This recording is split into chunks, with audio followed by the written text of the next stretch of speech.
마가복음 2장에 있는 말씀 보겠습니다. 마가복음 2장 1절부터 보겠습니다.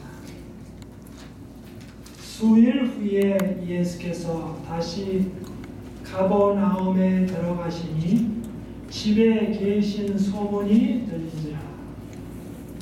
많은 사람이 모여서 문 앞에라도 용신할 수 없게 되었는데 예수께서 저희에게 도를 말씀하시더니 사람들이 한 중풍병자를 네 사람에게 메워가지고 예수께로 올세 무리를 인하여 예수께 데려갈 수 없으므로 그 계신 곳에 지붕을 뜯어 구멍을 내고 중풍병자에 누운 상을 달아내리니 예수께서 저희의 믿음을 보시고 중풍병자에게 이르시되 소자야 내 제사함을 받았느니라 하시니. 잠깐 기도하시겠습니다. 하늘에 계신 하나님 아버지, 오늘 마가복음 2장의 말씀을 읽었습니다. 이와 같은 치료가 저희 교회에서 일어날 수 있도록 인도해 주옵소서. 그리고 저희 자신들은 여기에 중풍병자를 데리고 온 사람처럼 저희들도 사람들을 예수께로 인도하는 그러한 일을 하게 인도해 주옵소서. 예수님의 이름으로 기도합니다. 네, 저희 교회가 노바 커뮤니티 헬스 센터를 운영한 지 꽤 여러 해가 되었습니다. 그래서 오늘은 이 건강에 관한 것, 특별히 오늘 안신학교 시간에도 우리 이기철 집사님께서 건강에 관해서 말씀해 주셨습니다. 그리고 어제 저녁에도 건강에 관한 제목으로 금요일 예배를 했습니다. 오늘 설교도 건강에 관한 것으로 합니다. 돌아오는 금요일 저녁도 역시 이기철 집사님께서 건강에 관한 말씀을 해 주십니다. 여기 마가복음 2장인데요. 그래서 오늘 우리가 교우님 전체가 다 여기에 나오는 그 친구를 데리고 온 사람처럼 우리도 영육간에 아픈 사람을 예수님께로 데려가자라는 제목으로 말씀을 드리려고 합니다. 여기 수일 후에 예수께서 다시 가버나움에 들어가시니, 오늘 이 말씀을 제가 읽으면서 잘 좀 설명을 합니다. 예수님께서 이 지상에 계실 때에 행동으로서의 센터는 가버나움입니다. 탄생으로 가장 유명한 장소는 베들레헴입니다. 성장으로 가장 유명한 곳은 나사렛입니다. 돌아가심으로 가장 유명한 장소는 예루살렘입니다. 그런데 그의 3년 만의 봉사 중에 그 치료하고 가르치고 설교하는 가운데 가장 센터 장소는 가버나움입니다. 그런데 여기 수일 후에 예수께서 다시 가버나움에 들어가시니, 가버나움은 예수님의 설교와 가르침과 전도에 있어서 센터입니다. 집에 계신 소문이 들린지라. 그런데 이 집은 다름 아닌 베드로의 집입니다. 베드로는 예수님께 배도 예수님께 빌려드리고 나중에는 배도 다 처분하고 그 다음에 자기 집을 전도의 센터로 맡겼습니다. 그리고 베드로는 장모님까지 모시고 계셨는데 장모님이 아프셨는데 예수님께서 장모도 고쳐주셨습니다. 2절입니다. 많은 사람이 모여서 문 앞에라도 용신할 수 없게 되었는데, 베드로의 집 앞에 얼마나 사람이 많이 모였던지 움쩍달싹할 수가 없게 되었습니다. 그래서 여러분 좀 상상을 하시기 바랍니다. 설교가 끝나고 나서 베드로의 집에 베드로의 아내가 있습니다.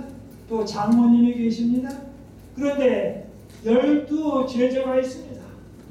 그리고 다른 사람도 또 있습니다. 아마 점심 저녁 예수님 일행 식사하느냐고 대접하느냐고 고생 많이 했을 것 같습니다.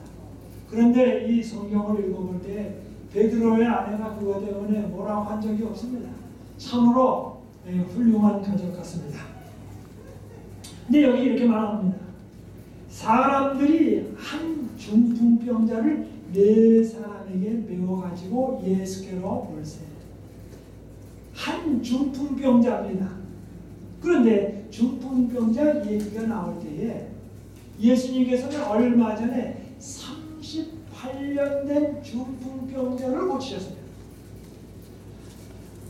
38년 된 중풍병자니까 예수님의 연세보다도 더 많은 사람. 근데 중풍병 알아가지고 38년이나 중풍병을 알았는데 예수님 나이보다도 더 많이 중풍병을 앓은 사람인데 그 사람을 예수님께서 고쳐 주셨습니다.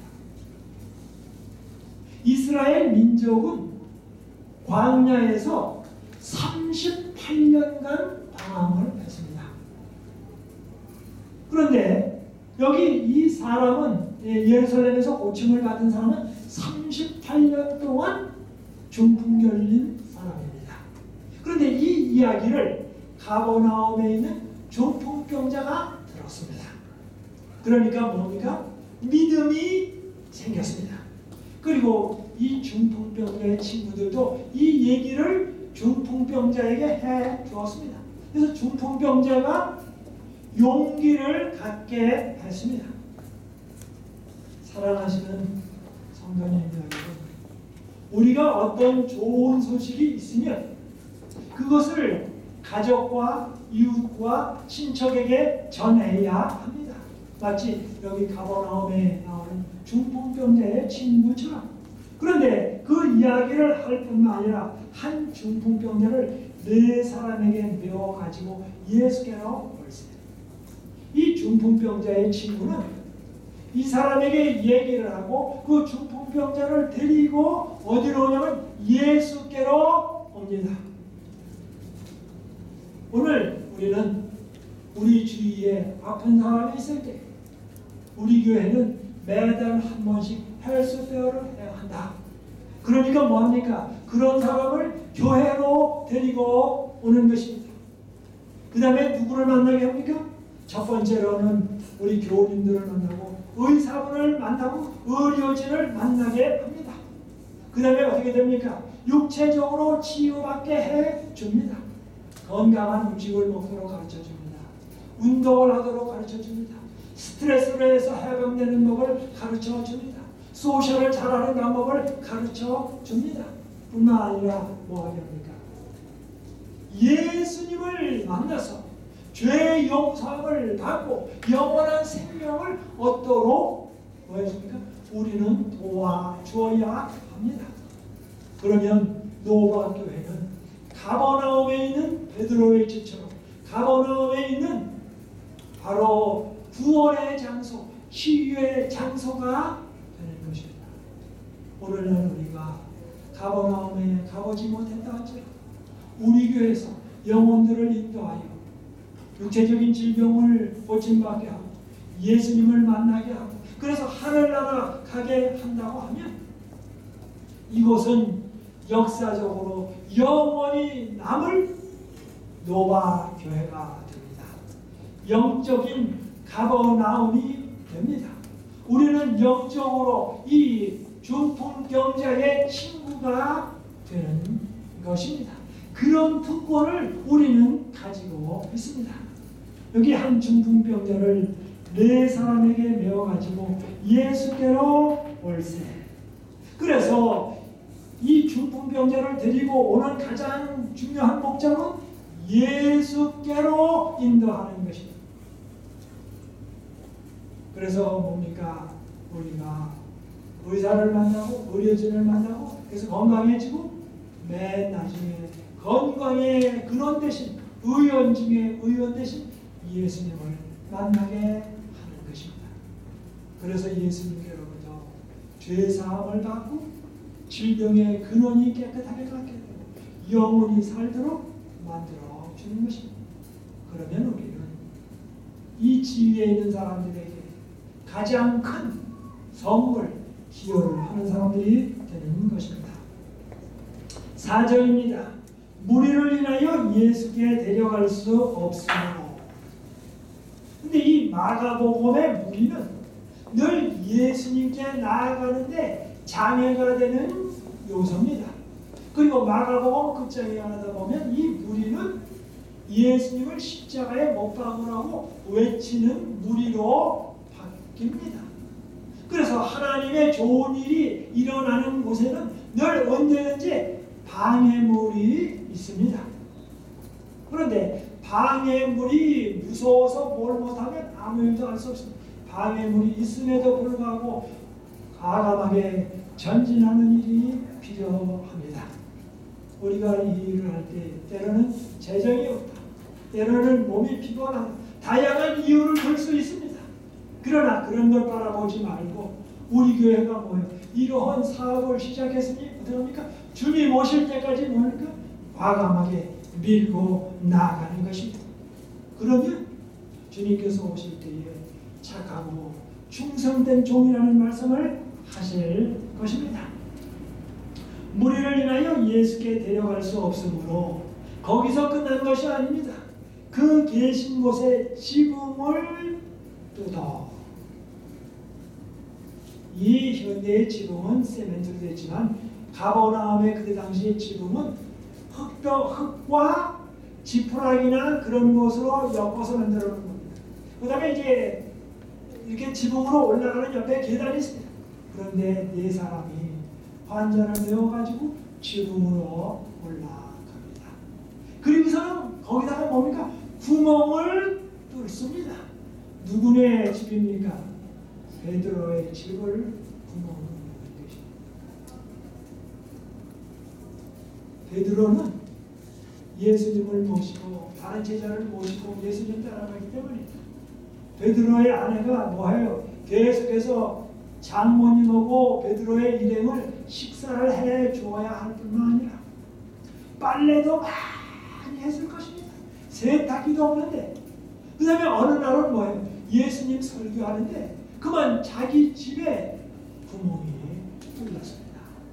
그리고 구멍을 뚫는데 들것에 메어서 환자를 내주되니까 조그만 드러넥 정도 들어가는 구멍이 아니라 큰 구멍을 뚫었습니다.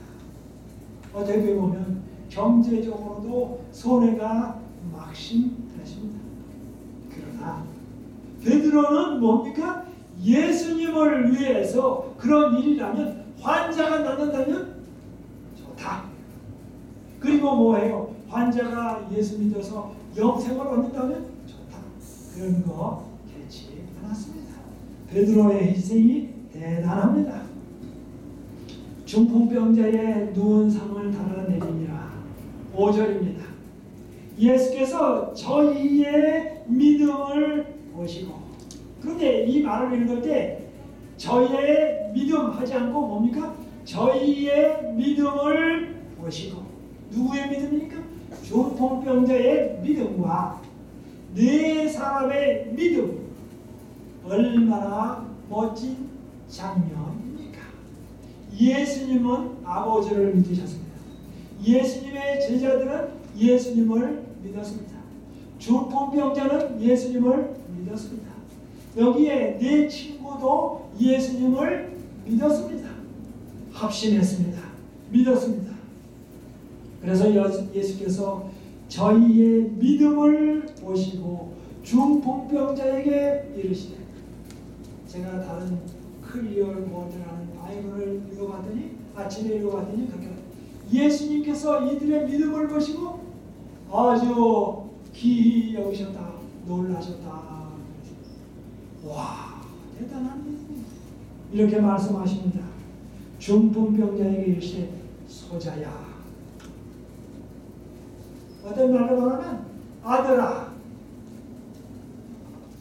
이 중풍병자가 예수님보다 나이가 많은지 적은지 저는 잘 모르겠습니다. 그런데 분명한 건 나이가 꽤 들은 사람 같습니다. 그런데 예수님 안에서는 예수님이 33년 반 생을 하셨지만 예수님 안에서는 모든 사람이 다 아기나 마찬가지입니다. 실제로 예수님의 나이는 무한하십니다.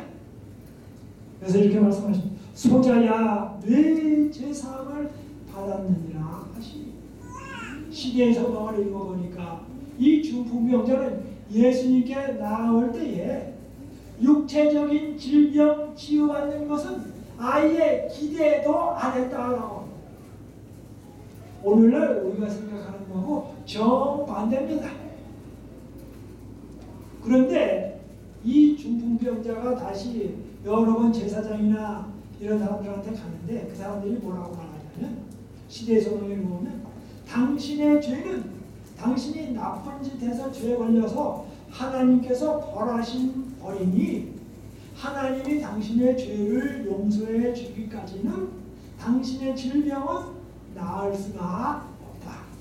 그러니 하나님이 죄 용서 안 해줘서 질병이 걸렸는데 어떻게 우리가 하나님께 기도하기를 병 고쳐달라고 기도하느냐. 그러니까 뭐예요? 당신의 질병은 하나님이 안 고쳐주시는 병이니 우리는 그런 기도조차도 안 한다. 사람이 버릴 뿐만 아니라 하나님도 버렸다. 그러면 뭡니까? 이 사람은 영원한 희망이 없는 것입니다. 그래서 이 사람은 뭡니까? 죽어도 상관없어. 그러나 분명한 것은 뭐예요? 이 세상 마치고 주님 영원한 세계가 다시 돌아갈 때 하나님으로부터 죄의 용서함을 받는다고 하면 미래의 세계는 있다. 현재 세계는 다 포기했습니다. 그리고서 나와서 뭐예요? 예수님이 중풍병자가 고치시고 가버나움에서 조금 전에는 문둥병도 고쳤습니다. 병 중에 가장 큰 병은 문둥병입니다. 그러니 예수님께서 38년 된 중풍병자도 고치시고 그런데 38년 중풍병 걸린 사람은 고쳐달라는 얘기도 안 했는데 보시고 불쌍히 여겨서 고쳐주셨습니다. 그리고 뭡니까? 문둥병자도 고쳐주셨습니다. 이 세상의 모든 사람이 포기했음에도 불구하고 예수님은 포기를 안 했습니다. 그래서 이 사람은 확신을 가졌습니다.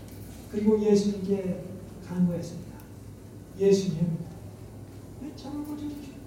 그래서 고쳐주신다고 할 때에 이 고쳐준다는 말은 죄 용서를 해 주십시오. 그러면 뭐예요? 내가 병 고침을 안 받는다 해도 상관없고 나는 편안히 죽고 나는 행복하겠습니다. 그럴 때 예수님께서 저희의 믿음을 보시고 중풍병자에게 이르시되 소자야 내 제사함을 받았느니라 하셨습니다. 예수님께서는 내가 일어나라 중풍병에서 고침을 받아라고 하신 것이 아니라 그에게 가장 큰 선물, 가장 바라던 선물, 영원한 선물 그것을 바로 주셨습니다. 내 제사함을 받았느니라.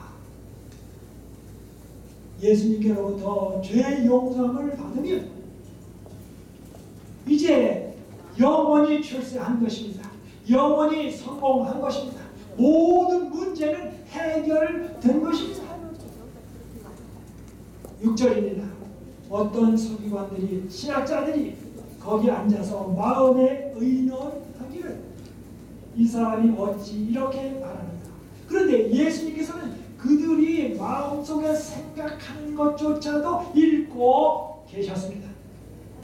바로 이 중풍병자가 죄사함을 받는 것을 육체적 질병 고침 받는 것보다 더 좋아한다는 것도 아셨고 이 서기관들이 신학자들이 마음속에 의논하는 것도 읽으셨습니다. 마음을 읽을 수 있는 분은 하나님밖에 없습니다. 그리고 유대인들은 생각하기를 죄의 용서는 메시아도 해줄 수 없다. 하나님 외에는 죄의 용서를 해줄 수가 없다고 생각했습니다. 그래서 갈릴리 나사렛 예수를 선지자 그 정도로 봐주겠다. 선생님 봐주겠다. 메시아 그 정도도 봐주겠다. 그런데 뭡니까? 거기서 끝나는 것이 아니라 예수님께서 뭐라고 하냐? 죄 용서를 받았다 라고 하시니 이제는 뭐예요? 거기서 끝나는 게 아니라 내가 여호와 하나님이다. 이제는 더 이상 참을 수가 없습니다. 7절입니다. 이 사람이 어찌 이렇게 말하는가? 보자 보다니 말할 수가 없네. 참남하도다. 오직 하나님 한 분 외에는 누가 능히 죄를 사. 예수님은 하나님이십니다. 예수님은 여호와이십니다. 예수님은 천지 만물을 만드신 분이십니다. 예수님은 시내산에서 십계명을 주신 분이십니다. 예수님은 다시 이 땅에 오실 분이십니다. 인간으로 오신 하나님입니다. 그러므로 하나님은 예수님은 죄 용서하실 수가 있습니다. 죄 용서하실 수 있는 분은 치유하실 수가 있습니다. 치유하실 수 있는 분은 영생을 주실 수가 있습니다. 그래서 신약 성경에 육체적인 질병을 고친다, 치료한다라는 말은 영적으로 구원한다, 영생을 주신다라는 말하고 똑같이 한 단어입니다. 그래서 육체적인 질병 고친다, 영생 주신다, 구원 주신다라는 말은 헬라어에서 하나입니다. 그래서 구원해줬다라는 말은 치유해주고 영생 준다라는 말입니다. 오직 하나님 한 분 외에는 누가 능히 죄를 사하겠느냐. 저희가 속으로 이렇게 의논하는 줄 예수께서 중심에 아시고 이르시되 어찌하여 이것을 마음에 의논하느냐. 다시 한번 예수님께서는 그들의 마음도 읽고 계심을 보여주셨습니다. 하나님임을 또 보여주십니다. 그 다음에 이렇게 말씀하십니다. 중풍병자에게 뇌 제사함을 받았느니라 하는 말과 일어나 내 상을 가지고 걸어가라 하는 말이 어느 것이 쉽겠느냐? 어느 것이 쉽습니까? 사람들이 그렇게 말할 수 있습니다. 그 환자에게 너 죄사함을 받았다. 그러면 실제로 죄사함을 받았는지 안 받았는지 보이지가 않아요. 그러니까 가짜 선지자나 가짜 교사들이 그렇게 말할 수가 있습니다. 그래서 죄사함을 받았다라고 말하는 것이 쉽습니다. 그리고 뭐가 어렵습니까?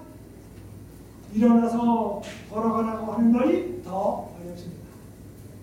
그런데 이 말을 할 때는 굉장히 복잡한 논리가 사실은 숨어 있습니다. 실제로는 뭐가 더 어렵냐면 죄사함을 받았느니라 하는 말이 더 어렵습니다. 왜요? 이것은 하나님 밖에는 할 수가 없습니다. 그런데 이 복잡한 논리 속에 그 다음에 예수님께서 다 앞뒤를 재시면서 이렇게 말씀하십니다. 10절입니다. 그러나 인자가 땅에서 죄를 사하는 권세가 있는 줄을 너에게 알게 하려 하노라. 그리고 이 사람이 만약에 죄 용서함을 받았으면 하나님께서 뭐 할 수 있습니까? 이제는 육체적인 질병도 고침을 받을 수 있다는 사실을 알게 됩니다. 그래서 예수님께서 죄 용서함을 받았다는 증거를 보여주기 위하여 뭐라고 말씀하시냐면 중풍병자에게 말씀하시되 내가 내게 이르노니. 다른 사람들은 그렇게 죄사함을 받았다라고 말하고 난 다음에 병자를 못 고치지만 그 하나님인 것을 보여준다고 말씀하시면서 이렇게 말씀하십니다. 내가 네게 이르노니 일어나 내 상을 가지고 집으로 가라. 내가 너에게 죄사함을 받았다라고 말했습니다. 내가 하나님이다.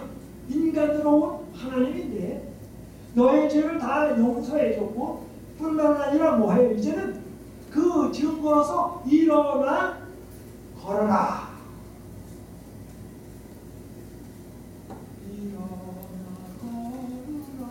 그런 노래죠. 그는 걸었네, 뛰었네, 찬양했네. 그런 노래죠. 지금 그런 장면이 벌어집니다. 놀라운 일이 벌어지고 있습니다. 다시 12절 봅니다. 그가 일어나. 그런데 시대의 서방에 보면 그의 얼굴에 하늘의 평화가 깃들였다. 너무 깃들었다. 그래서 온 몸이 뭡니까? 찬양을 하는 것입니다. 쌓였던 몇십 년의 스트레스가 다 풀어지고 근육이나 신경계 등이 릴렉스하고 편안해졌습니다. 그가 일어났습니다. 그 상을 가지고. 그런데 첫 번째 상은 무엇입니까? 병상입니다. 그런데 지금 가진 상은 무슨 상입니까? 병상이 아니라 기념물을 들고 아팠을 때는 병상입니다. 아프고 난 후에는 무슨 상이 됩니까? 그것이 기념상이 됩니다. 그 상을 가지고 모든 사람 앞에서 나아가오늘 저희가 다 놀라 영광을 하나님께 돌리며 가오되 하나님께 영광을 돌립니다. 우리가 이런 일을 도무지 보지 못하였다 하더라. 놀라운 오늘 이 이야기 가운데는 여러 인물들이 등장합니다. 첫 번째 인물은 군중입니다. 예수님께 나아가는데 방해의 요소가 됩니다. 우리 교회에는 예수님께 나아가는 군중, 방해되는 사람은 한 사람도 없으리라고 생각합니다. 오늘의 두 번째 인물이 나옵니다. 두 번째 인물은 이 환자입니다. 이 환자는 죄로 인해서 병이 걸렸다고 했습니다. 그런데 예수님은 뭡니까? 그 사람을 야단치지 아니하고 때로는 교회에 올 때, 때로는 의사에게 나올 때 자기가 잘못해가지고 병 걸려서 오는 사람이 참 많습니다. 그런데 뭡니까? 의료진의 특징은 무슨 일로 인해서든지 오면 아무리 나쁜 짓을 해서 온다 할지라도 뭐해요? 불쌍히 여기고 잘 치료를 해줘야 합니다. 야단도 치면 안 됩니다. 이게 참 중요합니다. 내 목사도 마찬가지입니다. 어떤 사람이 온다 할지라도 뭐예요? 나쁜 짓을 해서도 사랑으로 부드럽게 대해야 합니다. 그리고 우리 교회 모든 교우님은 그 중풍병자를 데리고 온 친구처럼 어떤 사람이든지 데리고 오면 뭡니까? 힘이 들든지 뭐하든지 뭡니까? 긍정적으로 말하고 예수님께로 인도해야 할 사명을 가지고 있습니다. 그리고 이 환자가 죄의 병이 나고 육체적인 질병이 나고 그 다음에 메시아를 만나서 모든 것이 해결됐습니다. 그러므로 우리의 목표는 단순히 때로는 사람을 치유하는 것도 참 좋습니다. 그러면 가장 큰 치유는 예수님을 통해서 영생을 얻도록 인도하는 우리가 뭐가 됩니까? 하나의 도구가 되는 것입니다. 그러면 이런 일은 영원토록 남을 것입니다. 여기에 누가 나오냐면 또 예수님이 나옵니다. 예수님은 그에게 죄사함을 해주셨습니다. 육체적 질병을 고쳐주셨습니다. 그래서 죄사함과 육체적 질병을 고쳐준 것은 즉 구원을 해주셨습니다. 우리 교회가 예수님이 계심으로 말미암아 가버나움처럼 구원의 센터가 되는 일은 참으로 중요합니다. 그래서 환자의 친구들도 예수님을 모시고 의료진도 예수님을 모시고 목사도 예수님을 모시고 장로님, 집사님 할 것 없이 우리 교회를 찾는 모든 사람들의 마음은 예수님이 계셔야 합니다. 지금부터 주님 오실 날까지 예수님이 항상 계시는 것이 중요합니다.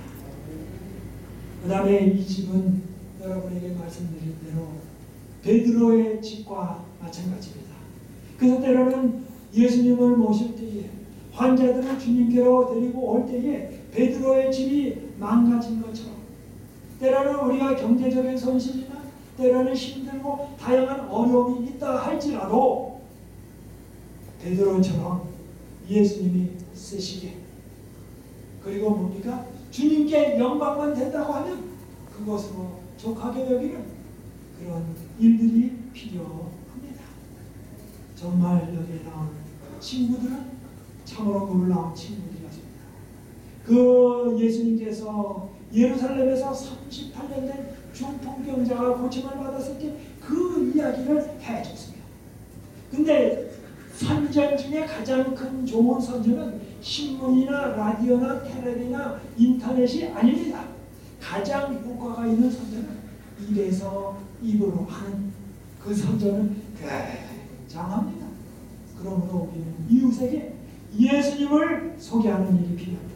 그 다음에 예수님의 이야기를 들을 뿐만 아니라 용기를 갖도록 해줍니다. 그 다음에는 지붕을 뚫고 지붕을 뚫는 것이 어떻게 하는지는 제가 자세히 설명 안 하겠습니다. 여러분들이 곰곰이 생각해 보시고 다양한 방법으로 좀 생각해 보시기 바랍니다. 그리고 맨 나중에는 예수님께 내렸습니다. 이제 예수님하고 만났습니다. 그리고서는 뭡니까? 모든 것은 예수님께 내어 맡겼습니다. 그분이 하십니다. 그러므로 우리가 할 모든 최선을 다하고 예수님께 내어 맡기면 예수님 우리가 생각했던 것보다 훨씬 더 좋은 일을 하시는 것입니다. 그럴 때 거기에는 하나님께 영광을 돌리는 놀라운 일이 벌어집니다. 사랑하시는 성도님, 우리 이 노바 커뮤니티 헬스 센터가 그래서 여기 의료진, 봉사하시는 분, 우리 교우님 모두 다가 가버나움의 중풍병자의 친구처럼 그런 사람이 되기를 바랍니다. 그리고 베드로처럼 자기 집을 주님께 내어 맡기는 그런 사람들이 되기를 바랍니다. 그래서 우리가 이 교회에서 육체적 질병을 고침을 받고 영적인 질병을 고침을 받는 그러한 놀라운 영광을 체험하는 우리 모두가 되기를 바라면서 말씀을 마치겠습니다. 우리 다 같이 일어나셔서 기도하시겠습니다.